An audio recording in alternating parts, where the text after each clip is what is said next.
म्हणून आम्ही आता जो काही राहिला आहे सर, नागरिकांच्या कोणत्या समस्या समोर आल्या आता 1 दिवसाच्या प्रचारादरम्यान?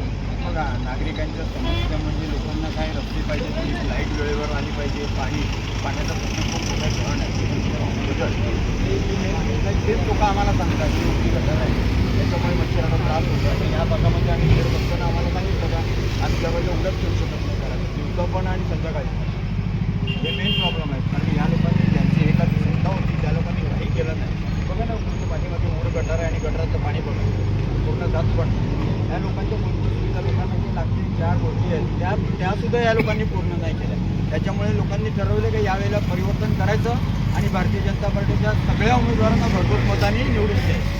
नगरसेवक म्हणून निवडून आल्यानंतर सर्वप्रथम कोणत्या समस्येचं निवारण करण्यासाठी नगरसेवक निवडून आले तुमच्या आशीर्वादाने तर नक्कीच का जे रस्ते सगळे तुटले फुटलेले रस्ते 12 वर्षात काही काम झालेलं नाही. पाण्याचे जे प्रश्न आहे तोच प्रश्न, लोकांच्या घरोघरी पाणी कसं जाईल तो बघणार. एक सुसज्ज हॉस्पिटल त्याच्यासाठी प्रयत्न न्यायही आमच्या संघर्ष करण्याचं चालू आहे आणि जे जवळजवळ फायनल झाले आहे, जागा पण फायनल झाली म्हणजे लवकरच होते एक सुसज्ज हॉस्पिटलचं काम सुरू होईल आणि आम्ही निवडून झाल्यानंतर न्यायला आमचा सपोर्ट होईल. आम्ही तुमच्या काम करू.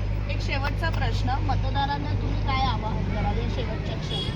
मतदारांना सांगितलं तुम्हाला जर कामं पाहिजे असतील, ज्या सुविधा पाहिजे असतील तर तुम्ही परिवर्तन करा. परिवर्तन झालंच पाहिजे कारण आपल्या महाराष्ट्रामध्ये पण देवाभाऊचं सरकार आहे, केंद्रात आपले मोदी सरकार बसलेलं आहे. त्याच्यामुळे जे काय इथे जर आपली बॉडी आली, महापौर बसला तर भरपूर फंड येणार वसई विरार. त्यांना एकदम स्मार्ट सिटीच्या हिशोबात वसई विरार आहेत आपली भाजप त्या हिशोबात. निलेश आज या प्रभागामध्ये अनेक महिला आहेत. महिलांची सक्षमीकरणासाठी नगरसेवक म्हणून निवडून आल्यानंतर काय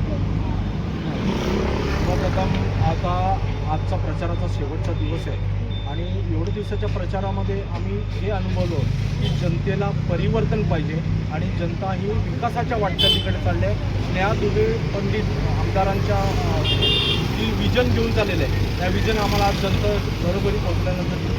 त्याच्यानंतर आज आपली आमदार महिला आहे. आज तुम्ही बघा आमच्याबरोबर पण महिलांचा चांगला प्रतिसाद आहे.